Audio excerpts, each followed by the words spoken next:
ETF index mutual funds నేర్చుకుని stock మార్కెట్లో రాణించాలనుకుంటున్నారా? వెంటనే ఈ నెంబర్కి కాల్ చేయండి.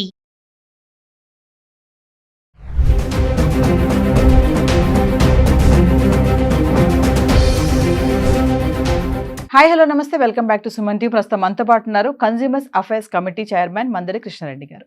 నమస్తే సార్. నమస్తే. సార్, అమెరికా ట్రంప్కి సంబంధించి మనం వీడియోలు చేస్తూనే ఉన్నాము.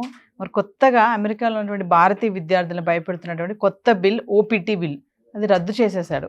మరి ఏంటి సార్, దానివల్ల మన వాళ్ళకి వచ్చినటువంటి నష్టాలు ఏంటి? అంటే ఎవరైనా ఇతర దేశస్తులు అమెరికా వెళ్ళి చదువుకునే స్టూడెంట్స్ కానీ, లేక ఏదైనా రీసెర్చ్ స్కాలర్స్ కానీ,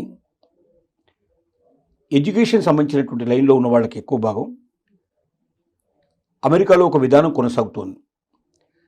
సపోజ్ వాళ్ళు ఏదో ఒకైనా వీసా తీసుకొని అక్కడికి వచ్చి ఎడ్యుకేషన్ కంటిన్యూ చేయడం కానీ, ఈ రీసెర్చ్ స్కాలర్ ఇట్లా కంప్లీట్ చేసినప్పుడు వాళ్ళకి ఇచ్చిన వీసా పీరియడ్ ఏదైతే ఉంటుందో 2 years 3 years ఎంత ఉంటుందో ఎడ్యుకేషన్ దానికి సంబంధించిన రీసెర్చ్ వరకు ఆ పీరియడ్ ఉంటుంది.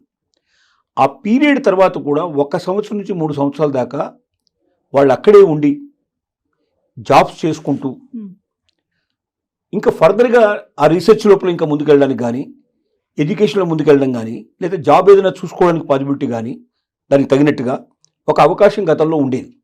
Minimum 1 year, maximum 3 years possibility కల్పించేవాళ్ళు. ఈ పీరియడ్లో వాళ్ళకి ఏంటంటే వీసా ఉన్నట్టే లెక్క, అంటే వీసా ఎక్స్టెండ్ చేసినట్టు లెక్క. ఒక రకంగా ఓపీటీ అంటే ఇక్కడ వాళ్ళకి వీసా ఎక్స్టెండ్ చేయడం ఒకటేను, వాళ్ళు పని చూసుకోవడానికి ఒక అవకాశం ఉండేది. అయితే ఇది ఎక్కువ ఏంటంటే యూనివర్సిటీలో మాత్రమే ఈ పని చూసుకోవాలనేది, క్యాంపస్లోనే ఉండాలి, క్యాంపస్లో ఉండాలి. అది వారానికి 20 గంటలు మాత్రమే పని చేయాలనేది ఉంది, కండిషన్ ఉంది. అంతకన్నా ఎక్కువ పని చేస్తే అది నేరం కింద లెక్క. కానీ సహజంగా యూనివర్సిటీలో ఇంతమందికి జాబులు దొరకడం చాలా కష్టం. కాబట్టి ఏం చేస్తారు వీళ్ళు, యూనివర్సిటీలో కాకుండా బయటకు వెళ్ళి పనులు చూసుకుంటారు. 20 hours చేస్తే దానివల్ల లాభం లేదు కాబట్టి, ఎందుకంటే 20 hours అమెరికన్ సిస్టమ్ ప్రకారంగా చేస్తే, అంటే అమెరికన్స్కి ఎంత అయితే డబ్బులు ఇస్తారో అంత డబ్బులు మన ఇండియన్స్ కూడా ఇచ్చేటైతే 20 hours సరిపోతుంది. కానీ అమెరికన్స్కి ఇచ్చే దాంట్లో 1/4 1/3 మనకి ఇస్తారు కాబట్టి అది సరిపోదు. కాబట్టి ఏం చేస్తారంటే 20 గంటలు సరిపోదు కాబట్టి బయటకి ఎక్కువ గంటలు పనిచేస్తారు. ఈ ఎక్కువ గంటలు పనిచేయడం అనేది నేరానికి సంబంధించిన విషయం. అంటే అమెరికన్స్కు ఉద్యోగాలు దొరకకుండా బయట నుంచి వచ్చిన వాళ్ళు ఆ ఉద్యోగాలు ఆక్యుపై చేసుకొని తక్కువ రేట్లకు పనిచేయడం వల్ల అమెరికన్స్ రావాల్సిన జాబ్స్ రావట్లేదు, అమెరికన్ రావాల్సినంత జీతం రావడం లేదనేది అక్కడ ట్రంప్ యొక్క వివాదం. ట్రంప్ ఓపీటీ రద్దు చేయడంలో ముఖ్యమైన కారణం అది. ఇప్పుడు దీనివల్ల ఏమైందంటే లక్షల మంది విద్యార్థులు నష్టపోయే పరిస్థితి ఏర్పడింది. అంటే వాళ్ళకి చదువు అయిపోగానే ఇక వాళ్ళు వెంటనే మూటముళ్ళు సర్దుకొని వచ్చేసేయాలి, వెనక్కి రావాలి. ఏమాత్రం అక్కడ ఉండడానికి వీలు లేదు. గతంలో అయితే ఓపీటీ ఉండడం వల్ల మినిమం 1 year నుంచి 3 years దాకా వాళ్ళు షెల్టర్ ఉండేది. ఆ 3 yearsలో వాళ్ళకి యూనివర్సిటీ లోపల కూడా పనిచేసుకునే అవకాశం ఉండేది, బయట కూడా పనిచేసుకునే పాసిబిలిటీస్ ఉండేది. వాళ్ళు మొత్తం మీద అంటే యూనివర్సిటీ అని ప్రతిబంధకం పెట్టినా కూడా చాలామంది ఎక్కడ చేస్తున్నా స్టూడెంట్ వీసా ఉంది కదా ఇతనికి, ఎట్లాగైనా 3 ఏళ్ళు 2 ఏళ్ళు ఉంది కదా వీళ్ళు చెప్పిన ప్రకారం ఓపీటీ ప్రకారం, కానీ ఎవరు కూడా పోలీసు కానీ ఎవరు ఆబ్జెక్షన్ చెప్పేవాళ్ళు కాదు. ఇప్పుడు ట్రంప్ తీసుకుని నిర్ణయం వల్ల ఏమైందంటే లక్షలాది మంది విద్యార్థులు వాళ్ళ ఇండియాకు రావాల్సిన పరిస్థితి ఏర్పడింది. ఖచ్చితంగా రాకపోతే ఇంకో మార్గం లేదు. ఎందుకంటే వాళ్ళని 1 month లోపల వాళ్ళకి ఈరోజు ఓపీటీ రద్దు చేశారు, 1 month టైం ఇచ్చారు. 30 రోజుల లోపల వాళ్ళు ఎట్టి పరిస్థితులు ఇండియాకు తిరిగి రాకపోతే వాళ్ళ మీద కేసులు ఫైల్ చేసే అవకాశం ఉంది, వాళ్ళ జైలు పంపించే అవకాశం ఉంది, వాళ్ళ మీద రకరకాల యాక్షన్స్ తీసుకునే అవకాశం ఉంది, ముద్రేసేస్తారు. స్టూడెంట్స్నే కాకుండా సార్, అక్కడ ఉన్నటువంటి యూనివర్సిటీస్ కూడా ఈ బిల్లుతో భయపడుతున్నాయి అంటే ఏం చెప్తారు సార్? ఎందుకు భయపడుతున్నాయంటే యూనివర్సిటీస్ ఎప్పుడు బాగా కలకలాడుతుంటాయి, స్టూడెంట్స్ ఉంటే బాగా కలపడతాయి. స్టూడెంట్స్ని బయటకు పంపించడం మొదలుపెట్టిన తర్వాత ఈ ఓపీటీ సిస్టమే లేకపోతే అసలు ఎవరు చదువుకోవడానికి రారు. ఎందుకంటే మా చదువు అయిపోయిన తర్వాత కూడా ఇంకా 1 year నుంచి 3 years అక్కడే ఉండొచ్చు, అమెరికాలో ఏదైనా మంచి ఉద్యోగం సంపాదించుకోవచ్చు, లేదా ఫర్దర్గా స్టడీస్ అయినా ఫర్దర్గా ఇంకేదైనా సరే మా జీవితాన్ని సెటిల్ చేసుకోవచ్చు అనే ఉద్దేశంతో వస్తున్నారు.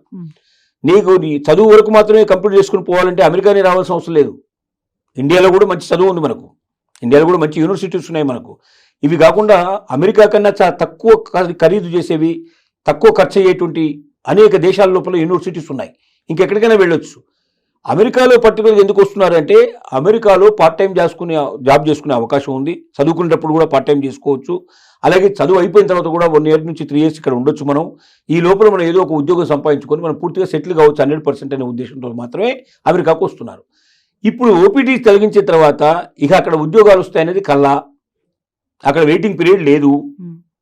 మరి అలాంటప్పుడు ఎందుకు వస్తారు? కొత్త విద్యార్థులు రారు, ఉన్న విద్యార్థులు వెళ్ళిపోతారు, కొత్త విద్యార్థులు రారు. మరి యూనివర్సిటీస్ ఏమైపోతాయి? నష్టాల బారిన పడిపోతాయి. చివరికి యూనివర్సిటీలు మూసుకోవాల్సిన పరిస్థితి ఏర్పడుతుంది. అందుకే యూనివర్సిటీస్ వణికిపోవడానికి కారణం అది, భయపడడానికి కారణం అదే మెయిన్గా. సరే, ట్రంప్ టార్గెట్ ఇప్పుడు స్టూడెంట్స్ అంటారా? ట్రంప్ టార్గెట్ స్టూడెంట్స్ అని కాదు. ట్రంప్ ఏం ఎలక్షన్లో ఏం వాగ్దానం చేశాడంటే, ఇక్కడ ఉన్న ప్రజలకి నేను ఉద్యోగం కల్పిస్తాను, భద్రత కల్పిస్తాను, ఆదాయాలు పెంచుతాను, ఒక అమెరికాని ప్రపంచ దేశాల్లో నెంబర్ 1 దేశంగా నేను చూపిస్తాను, అప్పులు మొత్తం కంప్లీట్గా తీర్చే ఏర్పాటు చేస్తాను, ఆదాయం పెరిగే ఏర్పాటు చేస్తాను, దేశ భవిష్యత్తే గతంలో ఎప్పుడూ లేనంతగా ఒక ఉన్నతమైన పరిస్థితి, ఒక గోల్డెన్ ఎరా తీసుకొస్తాను నేను అని వాగ్దానం చేశాడు. కాబట్టి మరి అలాంటి స్వర్ణయుగాన్ని తీసుకురావాలంటే ఎక్కడెక్కడ లోపాలు ఉన్నాయో చూడడం మొదలుపెట్టాడు. ఒకటి, ప్రభుత్వ రంగ సంస్థల్ని వీలైనంతవరకు క్లోజ్ చేయాలని డిసైడ్ చేసుకున్నాడు. ఎందుకంటే ప్రభుత్వ రంగ సంస్థల్లో అనవసరంగా ఖర్చే విపరీతంగా ఉంటుంది, కానీ దానివల్ల వచ్చే ప్రయోజనాలు పెద్దగా ఉండదు. ఎందుకంటే అమెరికాలో ఏంటంటే అన్ని రాష్ట్రాలు ఇండిపెండెంట్గా, ఏ రాష్ట్రానికి ఆ రాష్ట్రమే స్వతంత్ర ప్రతిపత్తి కలిగినటువంటివి. కాబట్టి ఏ రాష్ట్రానికి ఆ రాష్ట్రం బతకగలిగే అవకాశం ఉన్నప్పుడు సెంట్రల్ నుంచి పెద్దగా వాళ్ళకి సపోర్ట్ ఇవ్వాల్సిన అవసరం లేదు. డబ్బు రూపంలో ఏదైనా ఇవ్వాల్సి ఉంటే డైరెక్ట్గా ఇచ్చేయడానికి పాసిబిలిటీ ఉంది. దానికోసం డిపార్ట్మెంట్ పెట్టి వేల మందిని పోషించి వాళ్ళకు అనవసరంగా శాలరీస్ ఇచ్చి ఇవన్నీ చేయాల్సిన అవసరం లేదనే నిర్ణయానికి వచ్చి వీలైనంత వరకు ఉద్యోగాన్ని తొలగించడం ప్రారంభించాడు. రెండోది ఏం చేశాడు, బయట నుంచి వచ్చిన వాళ్ళు, వలస వచ్చిన వాళ్ళు ఇక్కడ ఏం చేస్తున్నారంటే అందరు టెస్ట్ వేసుకొని కూర్చుంటున్నారు. వాళ్ళు ఇక్కడ ఇతరుల ఏంటి ఈ అమెరికా మీద వ్యతిరేకంగా కూడా కొంత వ్యతిరేకత కూడా కూడగట్టేందుకు వాళ్ళు తోడ్పడుతున్నారు. తర్వాత ఇక్కడ ఉన్న ఉద్యోగాలు తన్నుకుపోతున్నారు. ఇక్కడ వాళ్ళకు ఉద్యోగాలు ఇవ్వటం లేదు. ఇక్కడ వాళ్ళకి అద్దెకు ఇల్లు దొరకడం కష్టం ఉంది. ఇక్కడ వాళ్ళకి అవకాశాలు తక్కువైపోతున్నాయి. కాబట్టి బయట నుంచి వచ్చే వాళ్ళని ఎంత తగ్గించగలిగితే అంత అమెరికా సేఫ్గా ఉంటుంది, సురక్షితంగా ఉంటుందని అతను భావిస్తున్నాడు. సరే, ఏదేమైనా ఓపీటీ బిల్లు రద్దు చేయడం వల్ల మన స్టూడెంట్స్కి అయితే తీవ్రమైన నష్టమే అనుకోవచ్చు. 100% నష్టమే. విద్యార్థులంతా వెనక్కి రావాల్సిన పరిస్థితి ఏర్పడుతుంది. కొత్త విద్యార్థులు వెళ్ళాలంటే భయపడే పరిస్థితి ఏర్పడుతుంది. ఇక అమెరికా చదువులకి కొంతకాలం స్వస్తి పలకాల్సిన పరిస్థితి ఏర్పడుతుంది. అసలు వాస్తవంగా ఎవరిచ్చినా సలహా ఇది ఇస్తారు. ఎందుకంటే ఏ క్షణంలో ఏం జరుగుతుందో తెలియని దేశంలో వెళ్ళి దేశంగాని దేశం లోపల అక్కడ ఉండి అక్కడ ఒకవేళ ఉండాలనుకుంటే ఒక నెలకి ₹1,00,000 ఖచ్చితంగా కావాలి. ఒక నెలకి ₹1,00,000 కావాలి. అంటే తల్లిదండ్రులు పంపించాల్సింది తప్ప ఇంకో మార్గం ఏముంది? తల్లిదండ్రులు ఎంతకాలం పంపించగలుగుతారు? చదువు అయిపోయిన తర్వాత కూడా ఇంకా ₹1,00,000 నెలకు చొప్పున సంవత్సరానికి 12 లక్షలు 10 లక్షలు ఖర్చు పెట్టాలంటే ఎంతమందికి అవకాశం ఉంటుంది అది? కాబట్టి చాలా మంది పోరు. 100కి 90 మంది 95 మంది వెనక్కి వచ్చేస్తారు. ఒక 5% పీపుల్ 10% పీపుల్ మేబీ డబ్బు బాగా ఉన్నవాళ్ళు పంపించుకునే పాసిబిలిటీస్ ఏర్పడతాయి. Thank you sir.